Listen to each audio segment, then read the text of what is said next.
तुम जानना चाहते हो कि बीएचएमएस का क्या करियर स्कोप है, क्यों करना चाहिए या नहीं, क्या इसके फ्यूचर में क्या करियर स्कोप होने वाले हैं। तो देखो, सबसे पहले अगर हम बात करें बीएचएमएस की, तो इसे करना इसलिए चाहिए क्योंकि इसके जो स्टडी है आप लो कॉस्ट में कर सकते हो। सेकंड, इसमें आपको वास्ट अपॉर्चुनिटी मिलता है। तीसरा कि आपको इसमें ज़्यादा हाई फाई आपको स्कोर करने की जरूरत नहीं है। अगर आप कैन बिलीव कि 136 जनरल के लिए भी कट ऑफ है फॉर बीएचएमएस, तो इतने कम मार्क्स में भी आप बीएचएमएस को कट ऑफ है, यानी इससे आप अफोर्ड कर सकते हो या फिर सिलेक्ट हो सकते हो।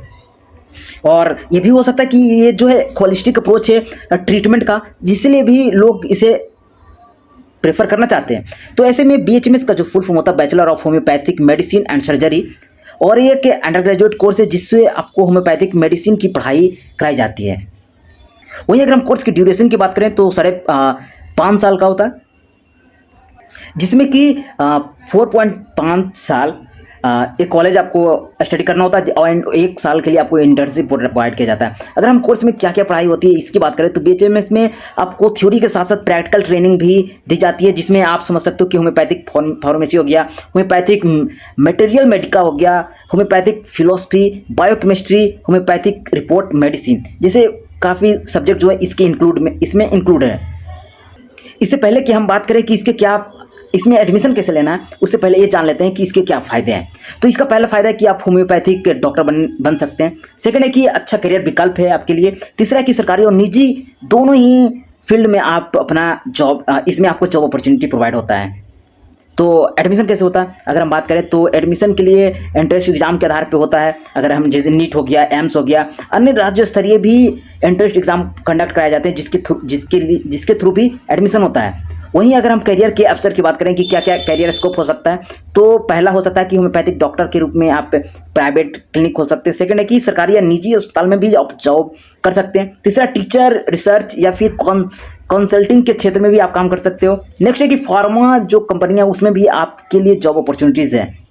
इसके साथ तो ऐसे में हम इसके नुकसान भी जानेंगे, बट उससे पहले हम जान लेते हैं कि आप कितना सैलरी एक्सपेक्ट कर सकते हो। तो पहले तो देखो अनुभव और आपका स्थान कहाँ पे आप कर रहे हो। तीसरा कि आप किस तरीके की जॉब कर रहे हो, स्पेशलाइजेशन क्या है, इन सब चीज़ों पे आपकी जो सैलरी वो डिपेंड करती है। बट ओवरऑल आप ये मान सकते हो कि जो शुरुआती सैलरी है वो 20,000 से 35,000 प्रति माह होने वाला है। और अगर जैसे जैसे आप अनुभव गेन करते हो एंड यू गेट एक्सपीरियंस, तो इसके साथ आप 35,000 से 55,000 पर महीने की भी बना सकते हो और इससे भी ज़्यादा। ये सब कुछ डिपेंड करता है आपकी एक्सपीरियंस पे। एंड आप इस सैलरी को ट्रिपल कर सकते हो जस्ट बाय दिस। आपको पहला क्या कर सकते हो कि प्राइवेट प्रैक्टिस कर सकते हो, जिसमें आप अपना खुद का क्लिनिक खोलने से अच्छी कमाई भी हो सकती है यहाँ पे।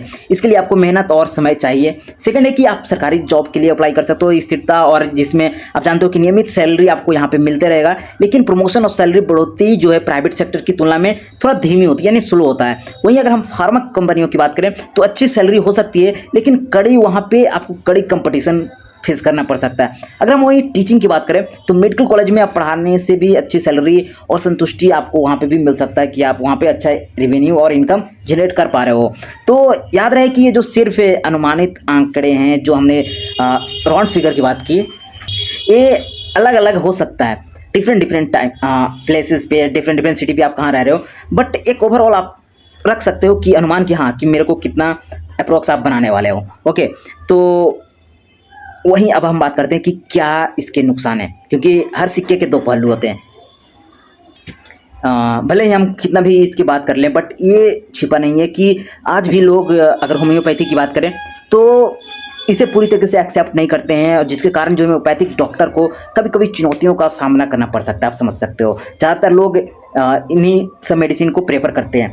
अगला है कि इस चीज़ से आप जो ज़्यादा गंभीर बीमारियां हैं उसमें थोड़ा सी इसकी लिमिटेशन है। यानी हालांकि जो होम्योपैथी कई बीमारियों में प्रभावी है, लेकिन गंभीर और जटिल जो स्थितियों में अधिक आधुनिक जो चिकित्सा है पद्धतियों की तुलना में इसकी सीमाएं थोड़ी सी लिमिट है, बॉन्डेज है। वहीं अगर हम बात करें कि इसकी जो लंबी उपचार अवधि होती है, यानी आपने देखा होगा कि काफ़ी लंबा ये खींचते हैं किसी भी पर्टिकुलर ट्रीटमेंट को लेकर।